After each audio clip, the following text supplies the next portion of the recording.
Welcome to Chuck's World of Infinite Mojo, brought to you by Holy Chuck Burgers. Our business is burgers. Good morning, Katarina Witt.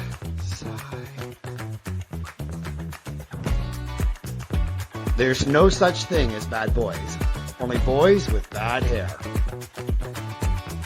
Sponsored by Maxwell's Clothiers, your bespoke tailor since 1961. And now, your host of Chuck's World of Infinite Mojo, Chuck Basti. And welcome back, Chuck. It's another episode of Chuck's World of Infinite Mojo. I'm Cam LaRock, the producer, and of course I'm with Chuck Basti, the man. Chuck, how's it going today? What's new? We're back. It's hockey season right now, 2024, and we're getting ready to rock. Yeah, it's the best time of the year in my opinion. I mean, all sports are getting going. Hockey season's underway. It's awesome, and I'm glad to be back on the podcast too. It's been a bit, but we're back. You know, I have to be the only person in Canada that actually doesn't like summer because I'm like a kid before Christmas, just waiting for like fall to come up. Because I have NCAA football, I have NFL football, started hockey season as well. You know, that's my favorite time of the year. Yeah, I mean, unless you're like a baseball fan, you're kind of just like out of luck throughout the summer. There's not much sports going on other than like maybe CFL, but you'd have to be Canadian to enjoy that. And yeah, I mean, this is the best time of year for sports. Definitely, it's awesome. Yeah, and we're like really lucky right now as well because the start of the hockey season has already started. And we're going to have Patrice Whiffen on right now to talk about the PrimeTime Sports Conference as well, which is coming up in a couple of weeks as well. So I've been looking forward to this. We had Brian Burke on the podcast back in the wintertime talking a little bit about it as well. And you know, I was looking at their schedule and their speakers as well. And more importantly, just their programming of the content they're delivering about how to be successful in sports, not just hockey in general. I mean, obviously we're into hockey, but I mean, like, if we can go back to the mantra we have that we use sport as the way to reach young kids and give them life skills, I'm really looking forward to this in a couple of weeks. Yeah, I mean, we even had Berkey on the podcast, and he himself was almost smiling when he was talking about Almost. Like not quite, maybe a little smirk, but I mean, if Berkey's almost smiling over something like that, it must be an awesome weekend. And he did call it his favorite 2 days of the year. So he did say that as well. We're going to have that clip on as well because nobody's going to believe us when they heard that Berkey smirked at something. And I think we actually caught him on the podcast as well. And we're like, Brian, what's going on with your face there? It looks like your lips are kind of like elevating and it looks like a smile. And then he just kind of smiled there and I caught him there. And, you know, I think that was the one thing there where I had Brian Burke. Slippery slope. He just doesn't use those muscles in his face as much as other people, I guess. But not he was so much. He was probably sore the next day from using it. Probably couldn't. His face couldn't walk the next day because he's never used it. Probably. Anyway, let's bring Patrice up. All right.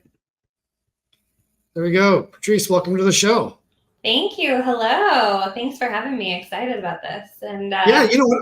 I'm actually really excited about this because when I reached out to you about this, you know, I had a little taste of this from what, you know, Brian Burke had, you know, told us about the conference as well, and him saying that this was the best 2 days of his year. But you know, it's coming up in the next couple of weeks for you as well. Let's just talk a little bit about, you know, the conference coming up, where you're at right now, and what you want to do with it. Yeah, I mean, it's crazy to think that this is our 17th year.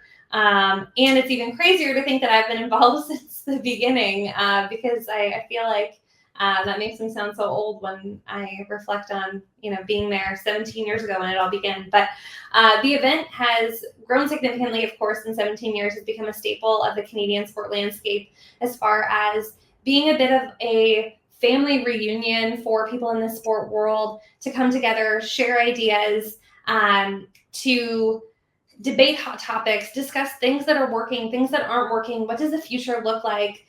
So it's kind of that think tank chance for everyone to sort of connect and share, but also learn and network. And some people come year after year. Some people are new.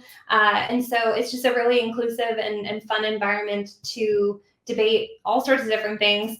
And And I have really enjoyed being a part of it since the beginning and seeing it continue to grow. But this year's event is coming up on November 10th to 12th. So it's a Sunday through Tuesday. And because that's so close to right now, everything that we're kind of working on is just tying up loose ends, getting everything organized. We have about 70 speakers this year.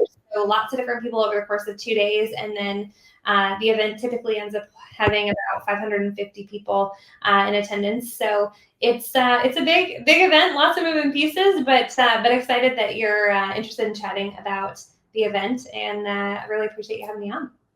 Yeah, what I think we could do is we could introduce Brian Burke. We had him on the podcast back in the wintertime as well. It's a bit of a longer clip, but my producer Campbell Rock is going to bring that up for us and just have Brian Burke introduce the conference as well and say a little bit about why he got involved as well, how he got involved. He's got a funny little stickler story at the very beginning because that's Berkey. But then he comes back for the best 2 days of the year as well. So we'll have Cam bring that video up and have him introduce that himself. Everybody would have given you a pass because being a Toronto Maple Leaf is a full-time job plus 10. And yet you still made time to do stuff like this. And then there's this conference as well that you go and you teach at. So I thought we'd just give a little bit of a good plug for this. Well, Trevor Whiffen and Trevor's my partner at PrimeTime. We started this 16 years ago, I think it was last year, was their 16th year. And we were asked to do, during the lockout year, I was working for TSN. And a woman, Barbara Cole, I think her name was, called me and said, Insight, a company in Toronto, wants to do a sports conference. Would you help us with it? And so I said, they want Trevor Whiffen to work on it with me. I'd met Trevor. I really liked Trevor. So we started doing it. And at the end of the conference, it went really well. And Insight said, well, we're not going to pay you anything extra. And the deal they made with them was, we'll give you $1,000 to do the work. If it goes well, we'll give you a bonus. And then they stiffed me. So, wow. So I said to Trevor, well, I've done all the work. I got all the paperwork here. Let's just do it ourselves. So we started doing it ourselves. And Trevor and I are doing it 16 years later. We're still doing it. So it's the best 2 days of the year for me.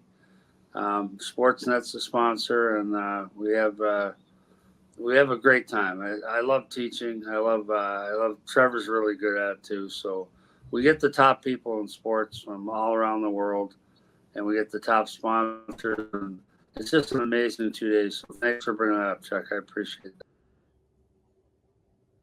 Yeah, right from the horse's mouth. So do you have anything to add to that? Never a dull moment. The only thing he forgot to mention is that his event manager is the best as well, and he couldn't do it without me.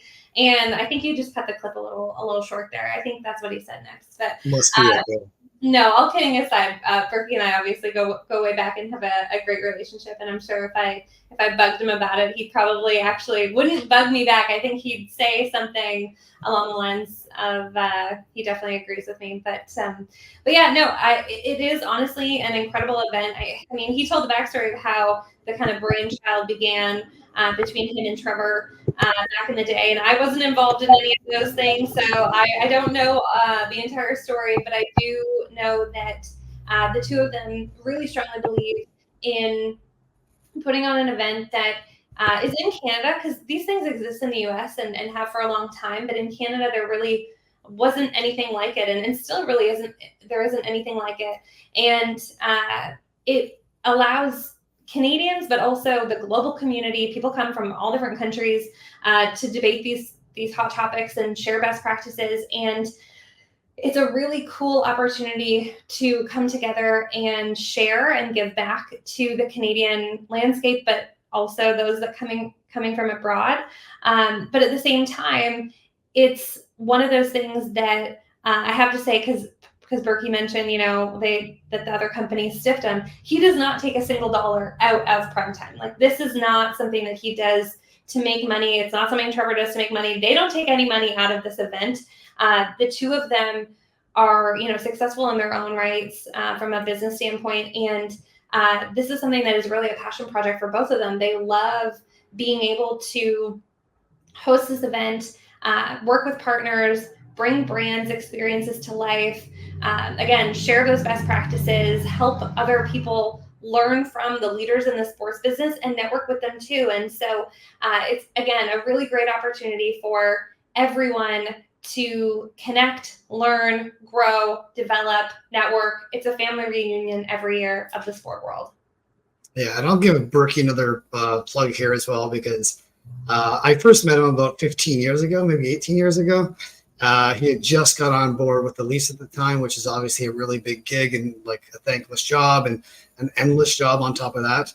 And you know, obviously he's got an assistant, and whenever it's in an email off to him, it would be like a one-word answer, yes, thank you, something like that as well. But, you know, one of the things that I really loved about Brian was like, he always, like, depending upon wherever he was, his number one mission wherever he goes is to make sure he connects to the community. And he'll say this, you know, ad nauseum, but it's really important to them. And even coming to the Toronto Maple Leafs, where you didn't have to do that because you didn't have to sell tickets, it was a completely different beast, and he had to pivot a different way in a PR side.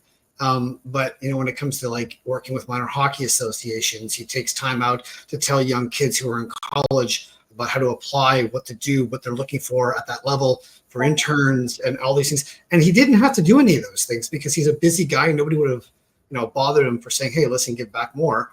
But, you know, with the Penguins, with the Flames, with the Ducks, wherever he's gone, he's just really reached into the community every single time and made himself available. Even now in the PWHL, he's been thankless that way in that job as well, and just always available as well. So I thought we'd start off with a little bit of the schedule. So Cam's going to bring up the schedule for the event coming up on the 10th of November as well.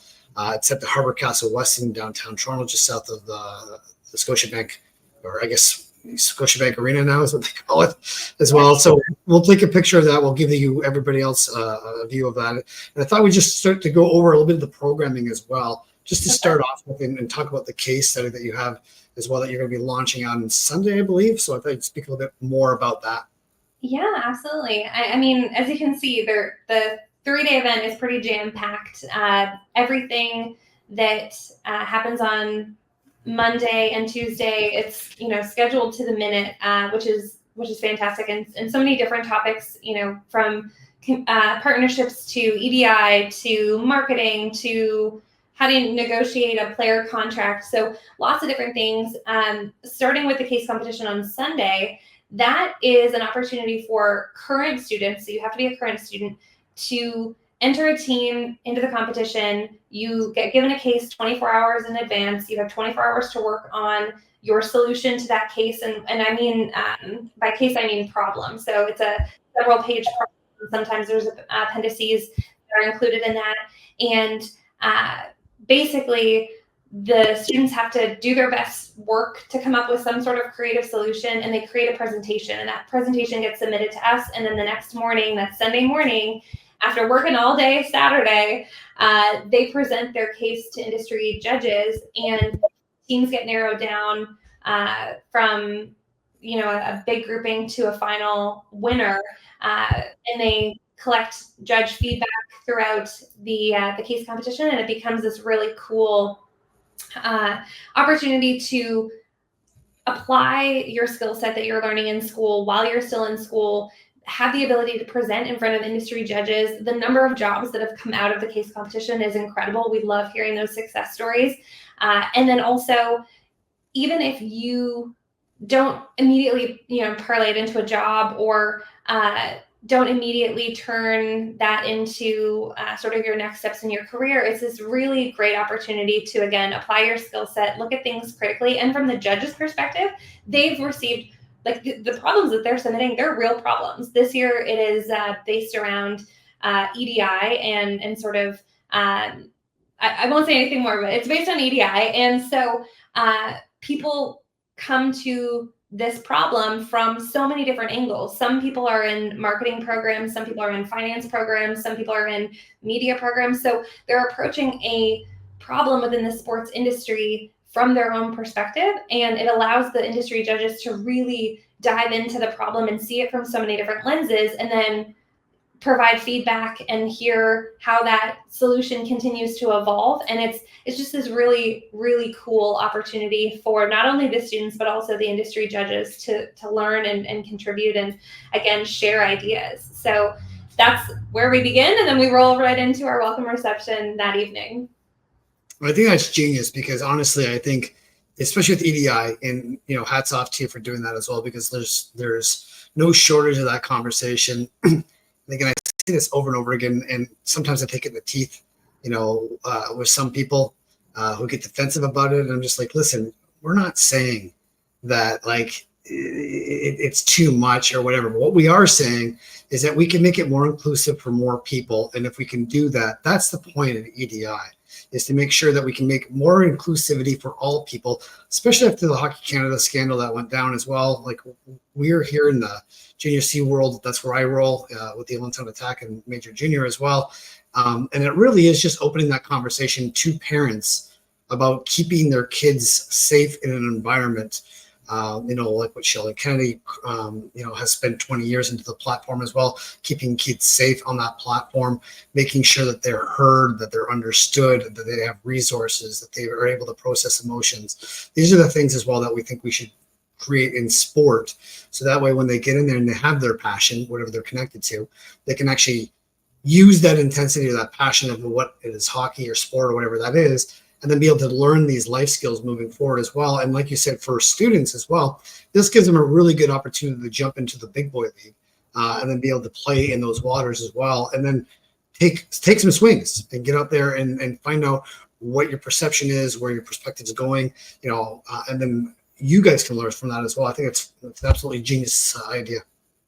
Well, thank you. I appreciate that. It definitely was not my idea initially. It has been done before, of course, but it has been a very cool addition to our event for sure, and something that we definitely look forward to, engaging the community and really engaging the students and providing them an opportunity to kind of dive in and get their feet wet while they're still in school. I think becomes a very valuable tool for them as well. And EDI definitely is something that, as you mentioned, is important, and it's not just what people initially thought it was. It has nothing to do, not nothing to do with race, but it's not just race, it's not just gender, it's not just your sexual orientation, it's not your identity. It is creating those inclusive spaces, creating those inclusive hiring practices, and finding a way to ensure that inclusivity is across the entire platform of your business. Because what's a fan look like? What's a mock-up of a fan? These days, there is no one particular fan that you market your business to and your team to, or your organization or your product, or whatever the case may be.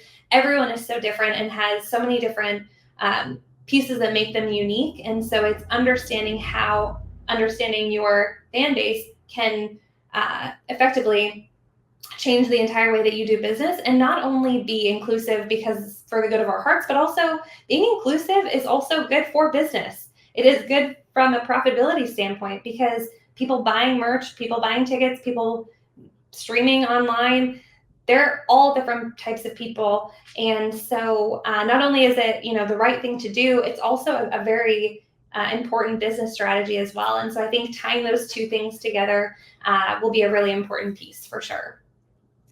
Well, I'm looking forward to the guest speakers that you have as well. So I thought maybe we could just go down that line there, and you can just kind of give us a better idea of who's speaking. Obviously, we roll in the hockey. Cam and I roll in the hockey circles as well, so we all know who's coming for hockey as well. But I thought we could outline outside of hockey the sport there, and who's introducing, where you're going with that as well, to attract more people into the sport conversation as well. And we got as guest speakers lined up.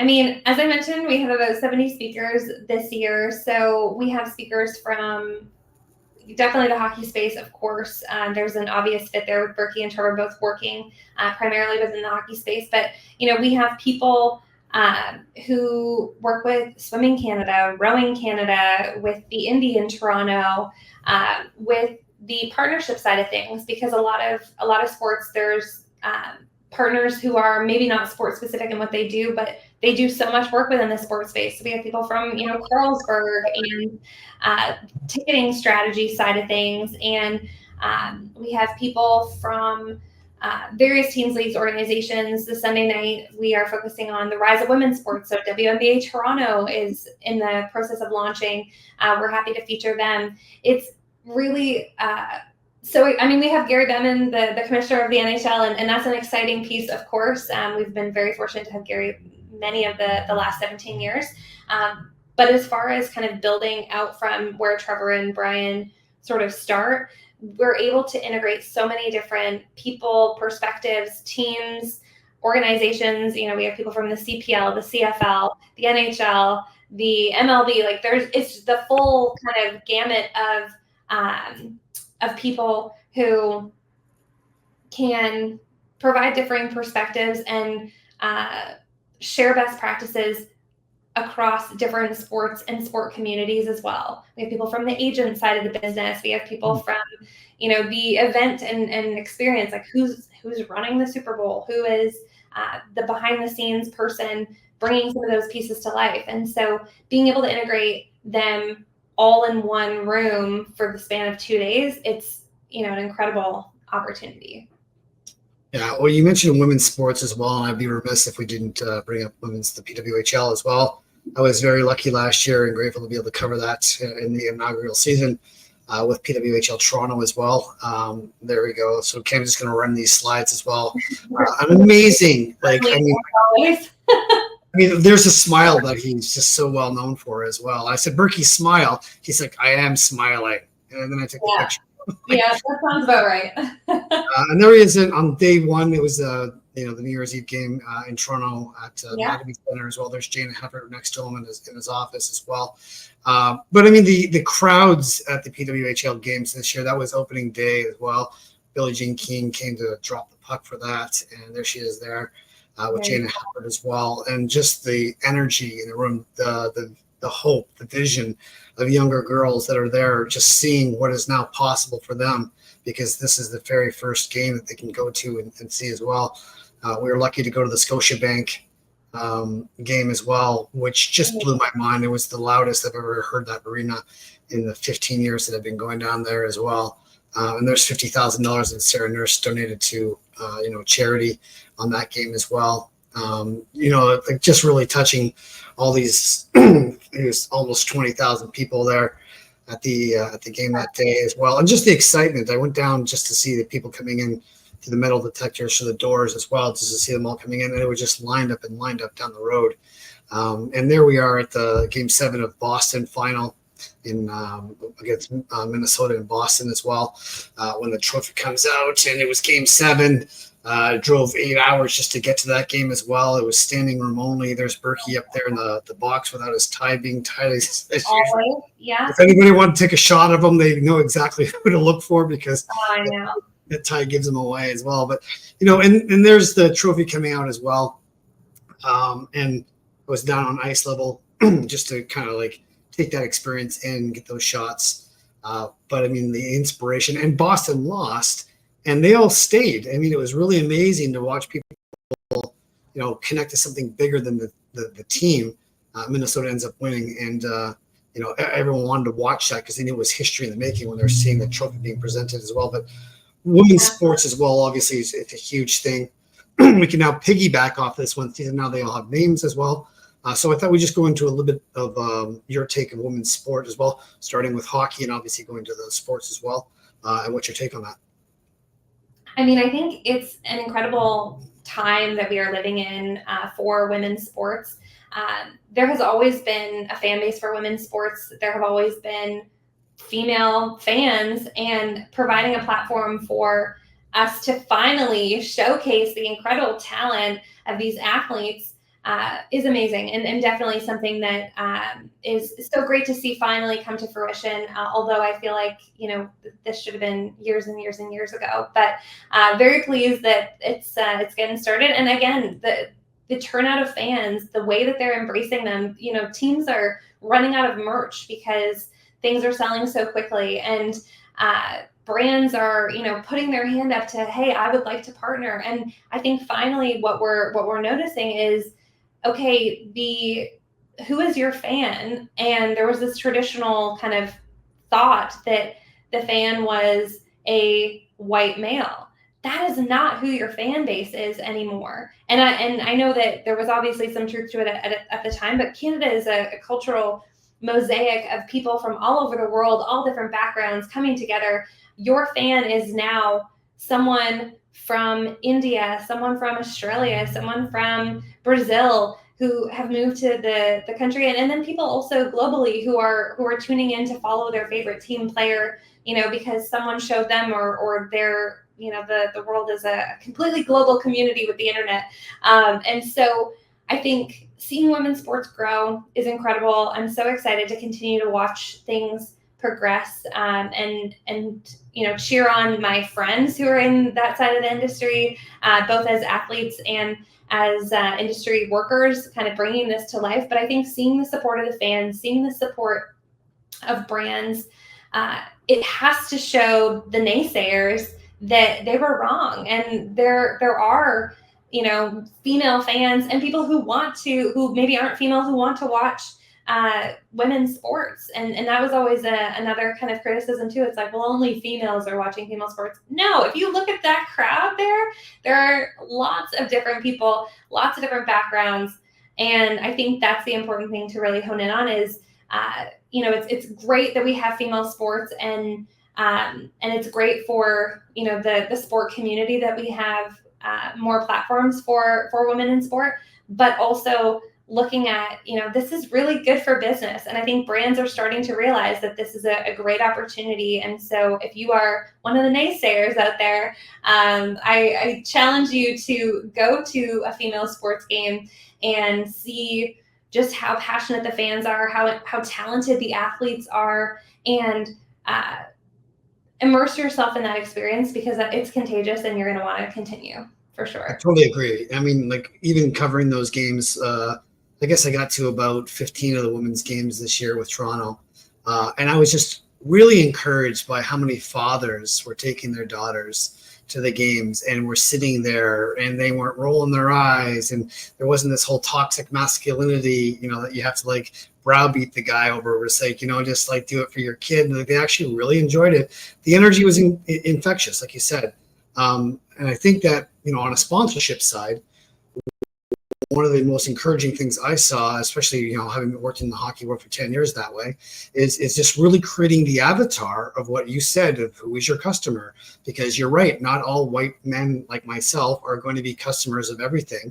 And it doesn't just go to like gender. It also goes to like, what you're connected to. If I have a tax dwindled dollar in Canada, and I as a consumer want to support a business or an entity with this, I want to see more. I want to see, what are you committed to? How are you making the community a better place? Where am I going to put my dollar? And I do that when I travel with airline, or what rent-a-car place I go to, or a hotel. And like you said, like when you build the brand, this is where the marketing side of the sport can now connect with the customer service experience of the fan, and now deliver that real customer service experience. And I thought we'd talk a little bit about the business case side, about operating a successful business, whether it be a franchise or an entity for sports as well, what we're going to be talking about at the conference as well, and have you speak a little bit more to the business side of connecting the sponsors and organizations. Yeah, I mean, that's a big question, and lots of things within that sort of realm will be discussed at the conference in much more detail than we would have time for today. But I think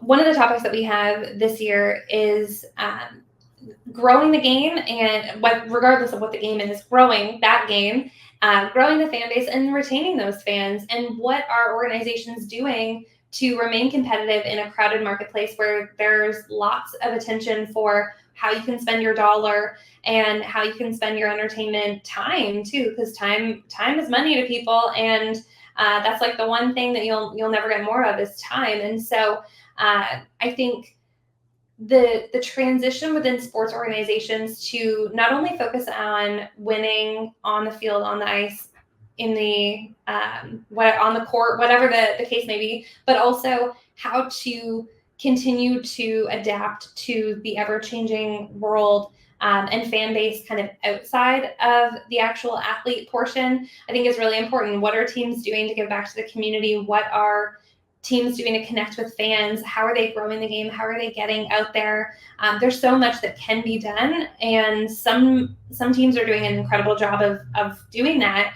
and then some aren't. And so, and I'm not going to name names, but I'm sure everyone kind of can think of some that are really great examples of what to do, and maybe some of what not to do. So I think there's a lot of tie-ins between growing the business, creating those strategic partnerships, and really diving into the data of how you are connecting with your fan and what your fan wants. And I think now more than ever, fans' opinions, thoughts, feelings, all of those things come into play more than ever. And so how are the teams adjusting to that? And some of them, again, are early adopters. They're on it, they're on the ball. And then others, really need to work on kind of thinking outside of the box, outside of their silo of what they've been so used to doing. So the PrimeTime Conference, a great opportunity to learn how to do that in an effective way from our industry leaders. It's funny because about 15 years ago, I got a book given to me by a friend of mine. It said, Chuck, you got to read this book. And I love, self-improvement and growth books. Yeah. And there's a guy named Simon Sinek back in the day. Everybody knows who he is now. But back then he came out with his first book, Start With Why. And when I read this book, I was just like, wow. And I saw his YouTube video. I think it's the number 2 most watched video on YouTube right now, of, starting with why in anything that you do, whether it be business or, anything really. It's, but creating a culture is just so important. I find with young kids in minor hockey as well. It starts with that as well. You mentioned DEI as well. And I wanted to kind of get into that. We've had You Can Play program on the podcast a couple of times with Brian Kitts. And I actually met Brian down in Denver last year, and be able to speak about the integration into the NHL, into the pushback that they had. Brian Burke had put a Twitter post up last year about how disappointed he was, with taking a step backwards in the DEI community with the NHL as well. And I was just really proud that he actually took the time and energy to be who he is and still stand behind that as well. Let's talk a little bit about what you have planned for the DEI talks as well for the conference, and how that culture is, like you say, systemically is now trying to get people to understand, it's not, shaming people. It's really about having to be more aware of where the systemic blocks or obstacles have been put in place and how we can now remove those and give everybody a fair chance. Absolutely. I mean, the topic of EDI also, we could spend hours and hours talking about and still, have years worth of things to talk about. I think with the conference in particular, we have an EDI panel with some, again, industry leaders, NHL, MLSC, Canadian Tire does a lot of work in that space. So we've got a bunch of people. We have someone from You Can Play, Kurt Weaver with You Can Play, also on that panel. And it really is, it's going to be a dialogue essentially of a couple of things. One, how can you integrate EDI practices into your business if you're not already doing it? Why is it important? It's not just hiring women because you want to be more inclusive. It's understanding why you should be hiring women and men and trans people, and why you should be integrating people from all different backgrounds and countries and walks of life, and why that's actually good for your business. It's not just having someone there as the token woman. I know I've been hired. One of my early businesses, I was the only woman that worked there, and it was because they wanted a female on the sports station because people were saying, well, you only have men and you're sexist and whatever. So I know I got that job, and it was one of those things where at the time, I'm sure someone there probably was like, oh, she just got the job because she's a woman and like we needed to hire a woman, whatever. But what I think people have very much so started to realize is listeners, fan bases, people who are engaging with your brand in some way, either as a dedicated fan, as a parent of a dedicated fan, as a friend of a dedicated fan, like whatever the case may be, wherever they're coming from, your fan base has changed, your fan base has expanded, and being able to bring people together in an inclusive and safe space, regardless of from what angle you're looking at, you are going to learn different perspectives you never had before, and that makes you more competitive within the industry because the fan base is, consistently growing. I know I spoke with Angela White of MLSC, and she said, what people forget is that 1% of your fans come to games, because that's the demographic that can either get access, can afford it, can spare the time, has the transportation or the proximity to actually come. That's 1% of your fan base. What are you doing for the other 99% of them? And how are you reaching them? How are you learning about them? How are you taking in their feedback? What are you doing to have that fan engagement, not only in the stadium, not only in the arena, but also above and beyond that? And so again, this idea of EDI is not just having someone there because they need a token female like me. Again, in my past experience, I'm saying that facetiously, but it's actually understanding that fan base and understanding more about how you can provide content that caters to them, merch that caters to them, community programs that cater to them. And again, anyone who says EDI is bad for business doesn't understand the full scope of what EDI actually includes. And I highly recommend that people do some additional research before they throw that at me, because I've heard that before, and it's not the case at all. There's so much more to it. It's not just the right thing to do. It is actually the smart business thing to do too. Yeah, I totally agree. Because like the one thing that I say with whether it's sports in general or entertainment is, every business should be gearing for giving their fan a great customer service experience. I don't care if you're flying. I don't care if you're like buying something. It's like, what is the experience that you're left with in that moment that you can gear to that? I always use Lululemon as an example, because every time I go into Lululemon, they just get it. Like, they're just friendly. And I used to think that they were fake for the longest time. Like, you don't have to speak to me like this, because like, is there a camera on us that they're watching that you have to be this? Like no, they're interviewed this way. They're recruited this way, and they're just happier people. And they want to make a difference, and they want to contribute. And I think that's one thing that we all have as a human species is like, how can I contribute what I have to give and be able to contribute that to the world in a way that it makes a difference or an impact? And that's where I think DEI comes into the conversation, is like, how can we do this? Like, how can we create a big spectrum, from A to Z all the way across, and be able to offer an experience for people? So that way, again, like you said, that they feel welcome, they feel secure, they feel free, and they can just leave whatever they had at the end of the day, go to their hockey game, kind of forget about life for a while, and just have fun, have a great customer service experience, cheer their team on, meet people, have experiences, raise their kids, or all these things like that. But like you said, it's great for business. And that kind of segues us into the sports media side as well, where I wanted to go with as well.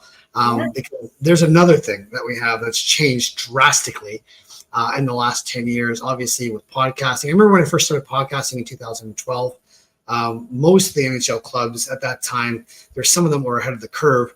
They didn't think that was media at the time. And, I've been afforded opportunities I should have never been afforded if it was just regular print or TV media, because of the platform of the internet that's going out there as well. But it's changed dramatically. So I thought we'd just speak a little bit about sports media. Yeah, I mean, it's funny. You had me thinking about a conversation I had with my grandmother years ago. She has passed since, but conversation I had where she was reading the paper to see what the scores were from the soccer game or the football. She's British.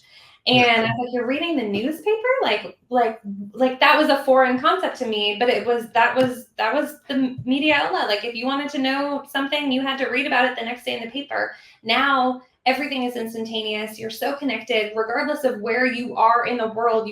You have access to it on your phone at any given time. And so, yeah, that's changed the media landscape significantly. I mean, when I had the job where I was a token female, originally I was working in radio. I was working in sport radio and TV. And I remember at that time, even our program director had come in and said, okay, every host on the radio has to tweet twice per show and put something on Facebook once per show. That was the request. And I remember some of the hosts were like, well, no, I'm a radio host. I'm not a social media person. I don't want to get into that.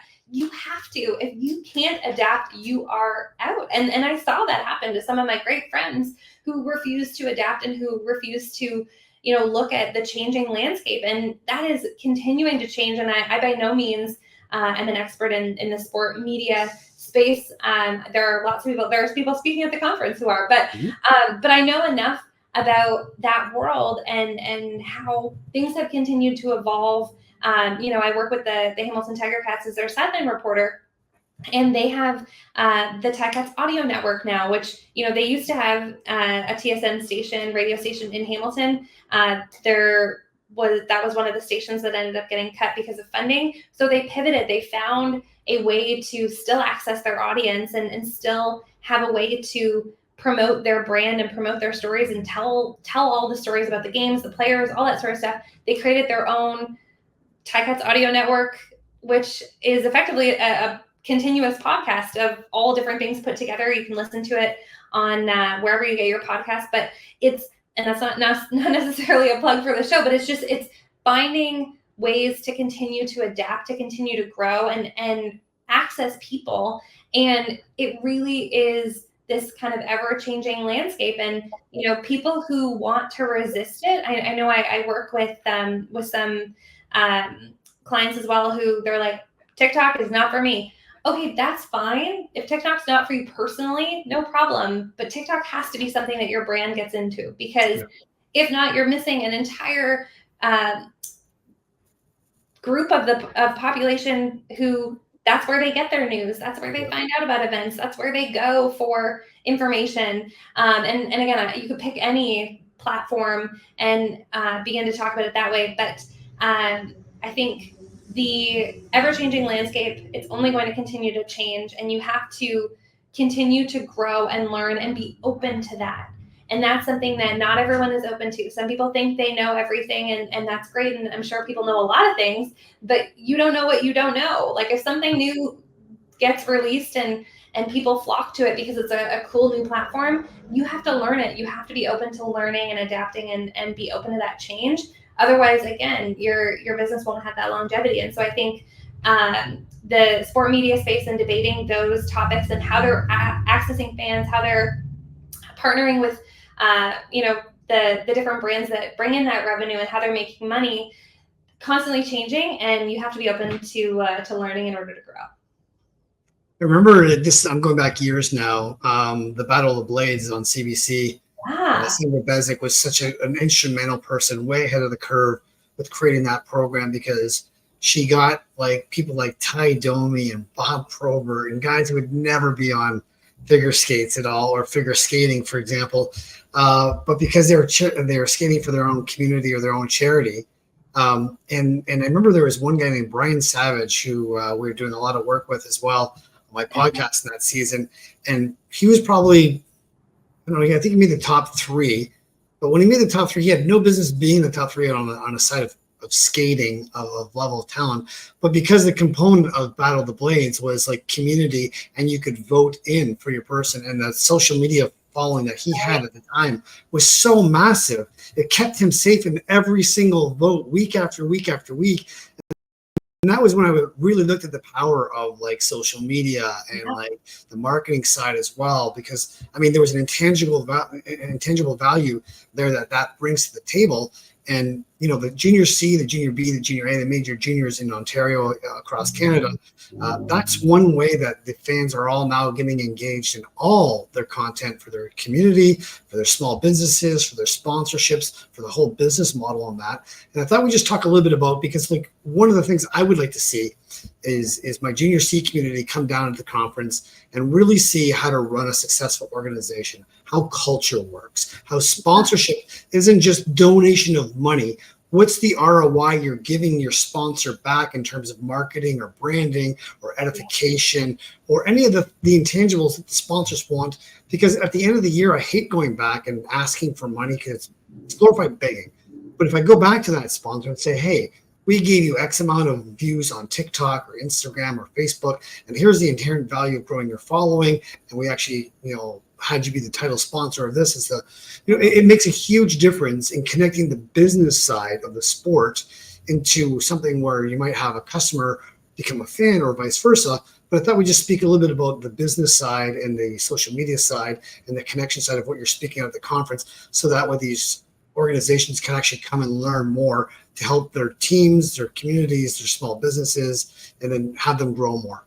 Definitely. I think I'll quote my friend Dave Hopkinson, formerly with MLSC, went on to Real Madrid, and now is with Madison Square Garden. He, years and years ago, changed that sponsor, that name sponsor, to brand partner and then corporate partner, and now it's global partner. That's what people at MLSC refer to partners as. But the reason for that and the significance and the reason I brought it up is that, yes, it's not simply a transactional thing where we'll pay you $10,000 and we'll get our logo and I'm done. It's creating those strategic brand partnerships so that what is good for you is also good for them. You're growing together. You are connecting your audience with their brand and what they have to offer and creating something that's strategic. It's not a case of throwing money around or as you mentioned, begging. It's really driving business for both parties by collaborating and finding ways that make sense to kind of connect your audiences, grow at the same time, be able to grow together in tandem, and be able to also expand into something that maybe you wouldn't have otherwise had access to. And I think that's where a lot of the social and digital platform spaces come into play, because you're accessing people not only who are physically on site somewhere, but also,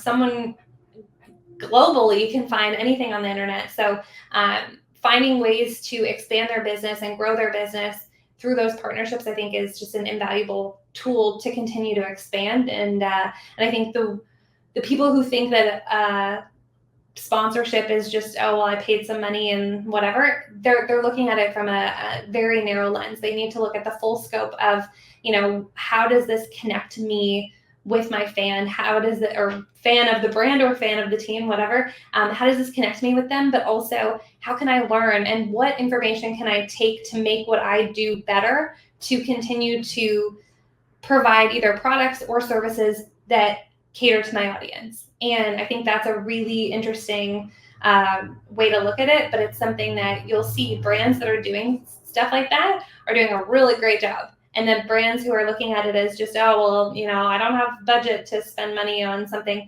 They're looking at it from too narrow a lens and not seeing how this is a really great way to expand business moving forward.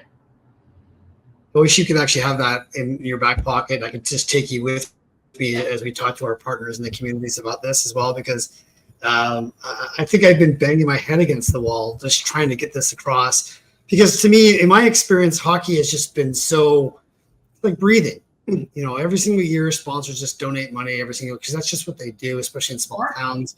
But they get inherently little value back on their business side about that. And then I'm like, well, after COVID came in, what I really found out, and again, MLSC Foundation came out with it. You can change the game platform, and that case study really changed everything about like life after COVID. What are parents dealing with? What are kids dealing with? Anxiety went through the roof, mental health went through the roof, isolationism, social media, bullying, all these things came down the pipe. We're totally unprepared for all this. And how are you dealing with this populace and delivering content?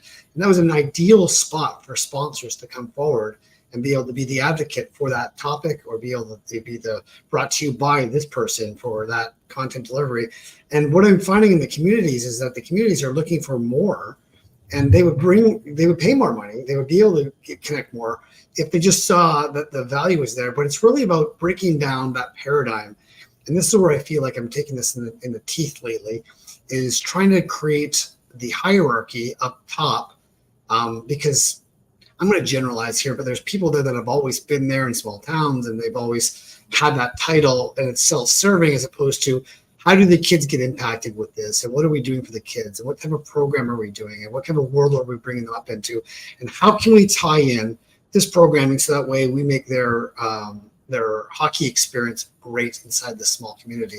And that's going to take breaking that paradigm down, going to your conference as well, and really having an open mind and seeing, hey, here's culture, here's DEI, here's sports management, here's sponsorship. And there's a lot of big pieces of that puzzle there that I think the hockey community can really come back and say, hey, listen, we know how we're doing it right now, and it's not working, or it's not working great. If there's another way, we can have a look at this and see how this can be better on a business standpoint, and we can be more sustainable and have more money and more budget and create more customer service and value. How would that look? And I think that your conference really does that, which is the reason why we wanted to have you on board.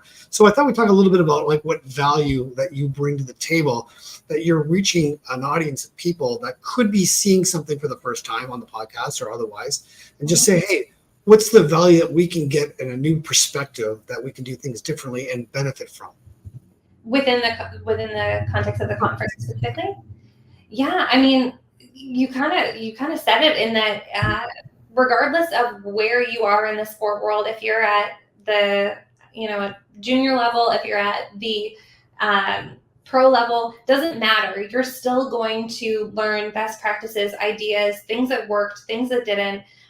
It will help to shape your understanding of your fan and how you're catering to them.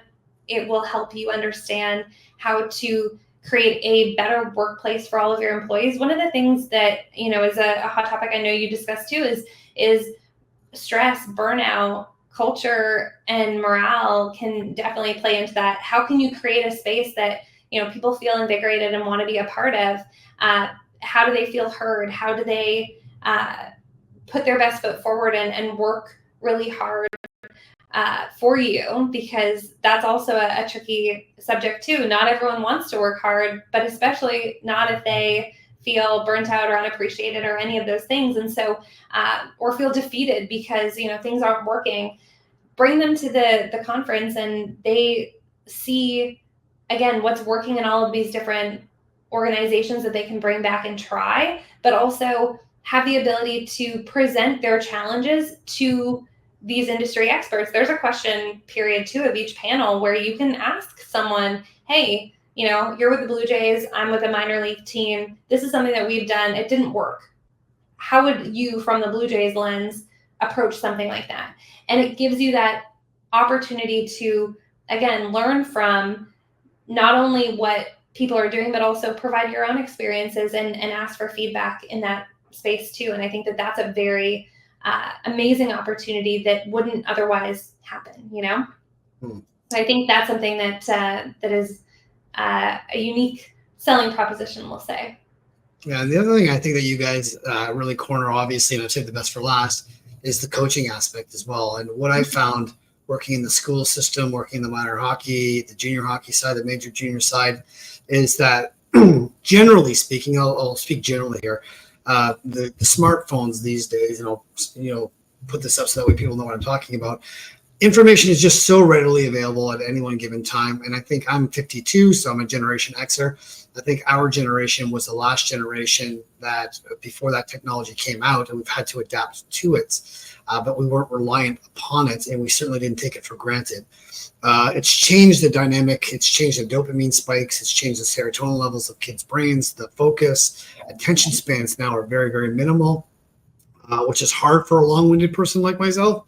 Taking that across there, especially when I deal with millennials or Gen Z kids. But again, the connection that they have, the interest level that they have inside of that, it really impacts them on coaching and their take from it, and understanding how that young brain now works and how you need to deliver that content in the way that not how I deliver the content, but how that content is received by the person in front of me.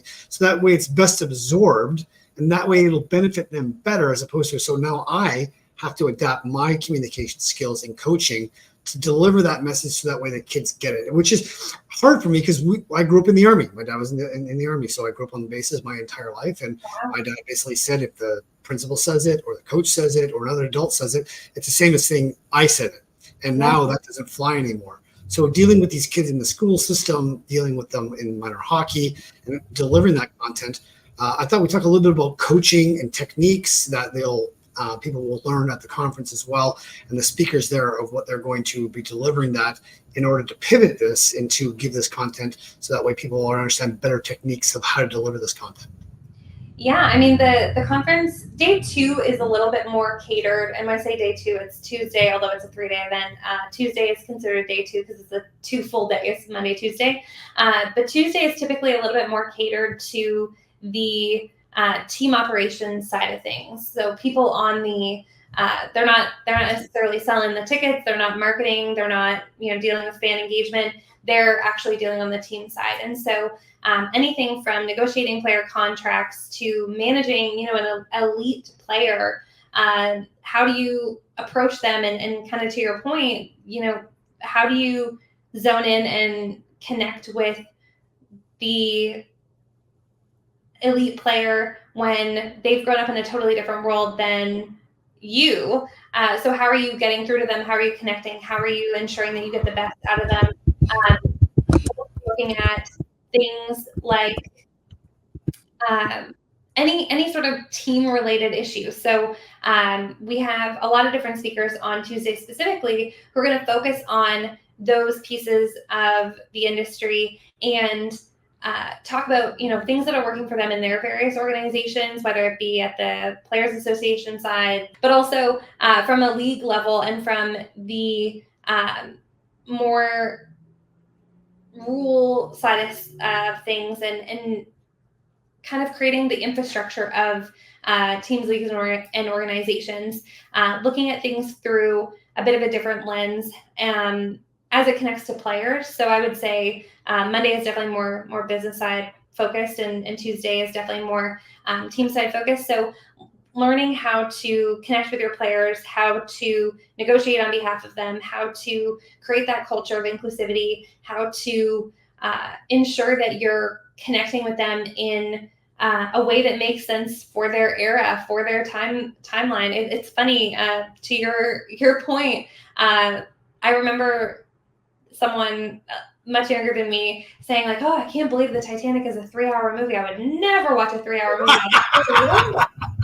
And yet they'll sit on TikTok and watch 2-minute movies for 5 hours in a row and think nothing of it. And so, to your point, attention spans and ability to focus in on something without necessarily doing that swipe all the time, that's a changing platform as well. And so if people have grown up in that era, you're right, saying like, do as I say, listen, and like that's not just going to work anymore. You have to find a way to connect with them on their level. And so what these professional industry people will kind of outline is, how are you connecting with them? How are you sharing best practices? How are you ensuring that they are honing in on their craft in a way that makes sense? And then bringing all of the best practices, as well as, maybe some failures too, saying, hey, this didn't work, but you can learn from our mistake. I think that's another thing that that people maybe don't always want to focus on, because we talk about all the highs and successes, but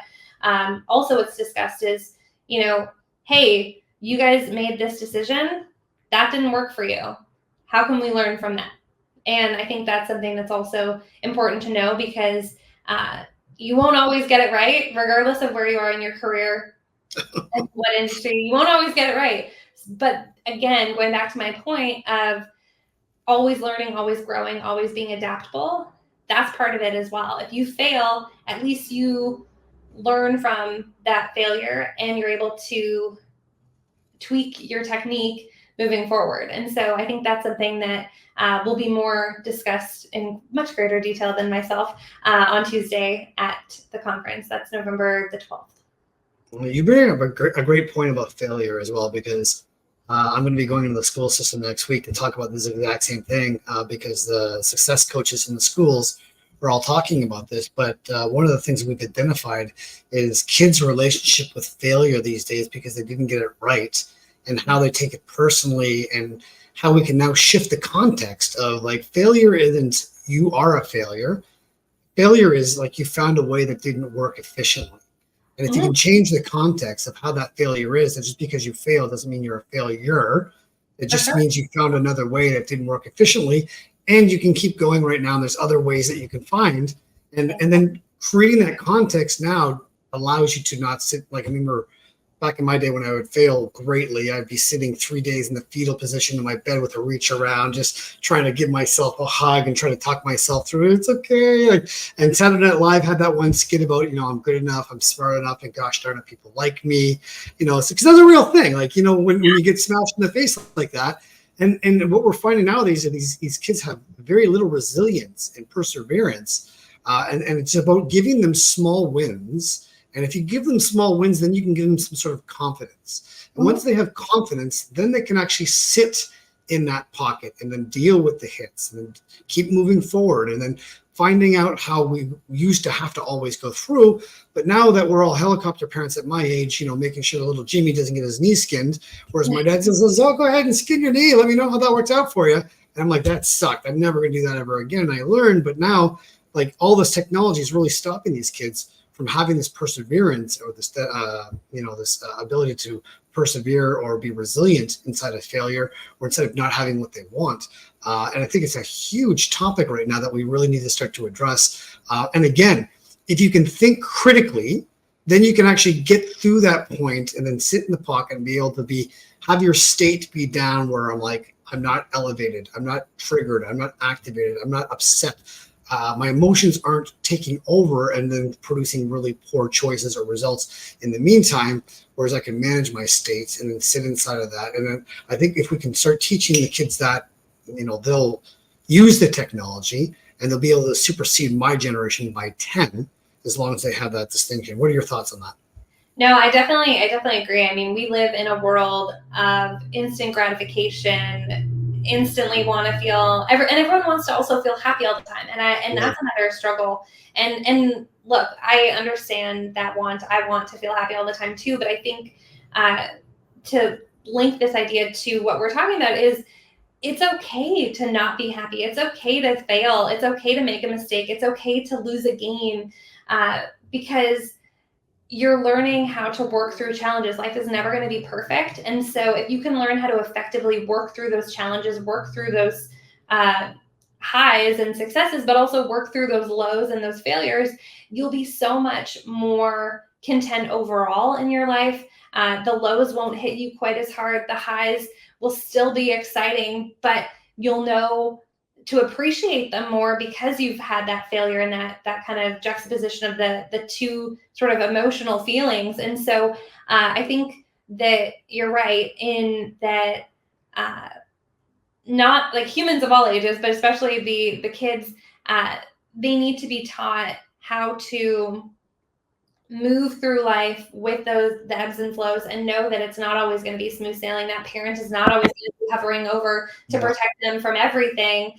It's one of those things that they're going to have to learn how to move through it and learn how to, again, celebrate the successes and know that life is not over just because you fail at one thing. And so having those conversations, having this be something that people talk about, having tools available for parents and coaches and teachers and people who are, inspiring the youth of today, giving them the tools to kind of teach these life skills is so important. I remember one of my mentors said, tell me about a failure and how it affected you. And I remember being like, I don't want to talk about a failure. I want to talk about like one of my successes, something I did really great. And the reason she did that was because she wanted to see how I navigated a challenge versus, everyone's when they succeed, they're happy, you're flying high, you're feeling good. But how do you work through a challenge? Do you recognize, any part that you maybe had in making that happen? Or if it was something that just totally happened to you, what's your part in making that better next time? Or how can you can't change what happened to you, but you can change how you responded to it. And so I feel like those are all really important tools and skills that also need to be a part of the dialogue, and tools need to be available as well to share some of those best practices as well. Yeah, I wish to God that I would have had those opportunities back in my day, but like I said, my dad was in the Army, and he was a great hockey player, but he wasn't great on teaching me how to process emotions. And I'm a card-carrying member of the ADHD club, as you can tell. And I made some really bad choices as a kid.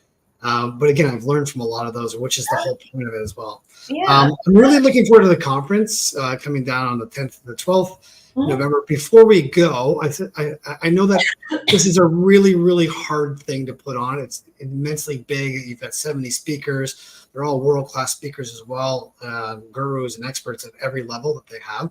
But I just want to give you a chance just to thank the people, your sponsors, the people who work behind the scenes that nobody will see between the 10th and the 12th, because when we walk into that conference, everything's laid out for us. Registration's there. You go to a speaker, everything's set up, like everything's done for us. And I think most people don't really realize what it takes to put on an event this size and the length of time and effort you guys go to. So I thought I'd just give you an opportunity to express who's responsible for this and sponsors that have stepped up and partners together that have helped you do this. Absolutely. I appreciate that opportunity. And I'm going to kind of spin it a little bit because our presenting partners, MLSE, they've been an incredible support of this event pretty much from the beginning. And we have some incredible returning partners, Sportsnet, Scotiabank. We have a whole list of our partners on our website, and they get recognized lots on different partnership boards and panel graphics and stuff like that throughout the event. But I am going to give a shout out to my team behind the scenes who you don't see on a regular basis. Obviously, Brian and Trevor, the faces of PrimeTime, but the people behind the scenes working with me this year have been Lauren and Corson on the event side. They've been incredible in organizing all things detail-oriented. They've been great in terms of everything I throw at them and have been a huge part of making that successful. And then on our comms side, we have Rebecca and Alexis and Vikrant. And those three are responsible for all of the social things that you see out on the digital platforms. They're the ones who are designing graphics. They're the ones posting on socials, responding to people on socials, all that sort of stuff. So we could not do what we do without Rebecca leading that team of Alexis and Vikrant in that side of things. So big shout out to them. They're amazing, and I'm excited for them to also see the fruits of their labor come to fruition as well.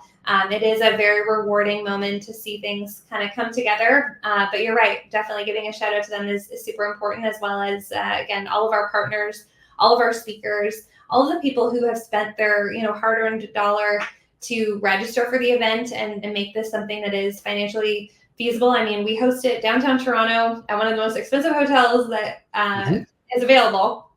But and the Westin has been a great partner of ours, but we definitely could not do what we want to do without the people who continue to give us their support. And our partners very much so help supplement the ability for students, young professionals, other corporate people, gives them an opportunity to come to the event.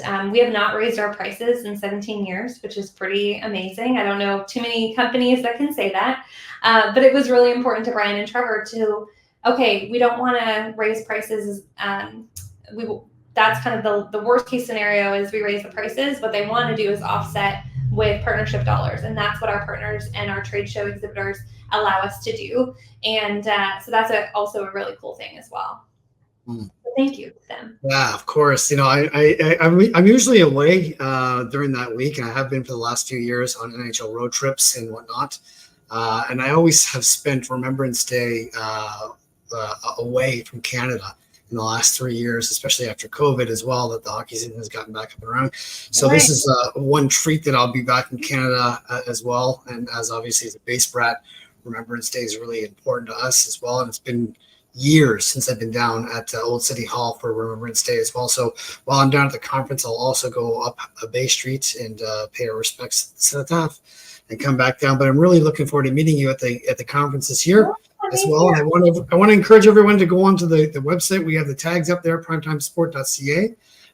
If you're an organizer, or if you're in a fundraising campaign or coaching or business aspect as well, there's something there for all of you to go to the conference as well, to meet the who's who of the industries and get some new ideas and get some new concepts as well. It's worth the wait times 10 in gold that you'll get down there and learn something new and bring something back to impact your community or your kids or your minor sports or whatever that is. So I really want to encourage everyone to go to that.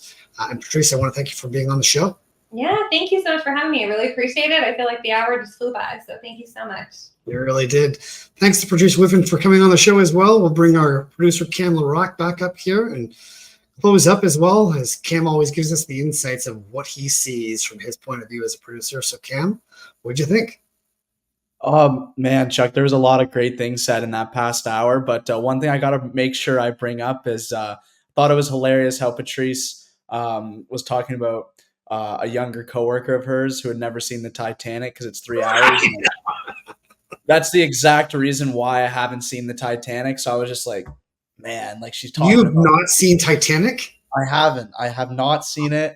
I wanted to see it for years. I love movies. Like I'm a huge movie guy. It's been on the list forever, and I just haven't watched it. I can't say I haven't had the time because like 3 hours isn't really that much time, but it just in my brain that sounds like a chore almost to me, is watching a 3 hour movie, like just my Gen Z brain like that. But yeah, all seriousness, there was a lot of great things said there.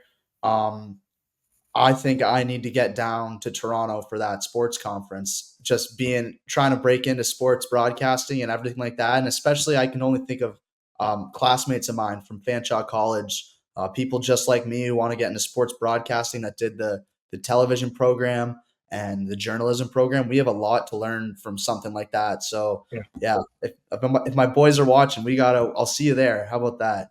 Yeah. And I want to thank our title sponsor, Patskins, as well, for sponsoring the segment as well. It's Holy Chuck, which is the tastiest burger you're going to have. Really looking forward to going down to Toronto to get my Holy Chuck burger as well. It gives me the meat sweats every single time. And thanks to Maxwell Clothiers as well for always making us look and Mixed Chicks, because, hair like this doesn't just always happen. It takes a lot of work to make an old guy like me look like I've got real hair. So I want to thank you for tuning in on the show. Realize you could have been anywhere you wanted to be right now, but thank you for tuning into the show, and we will see you next time on Chuck's World of Infinite Mojo.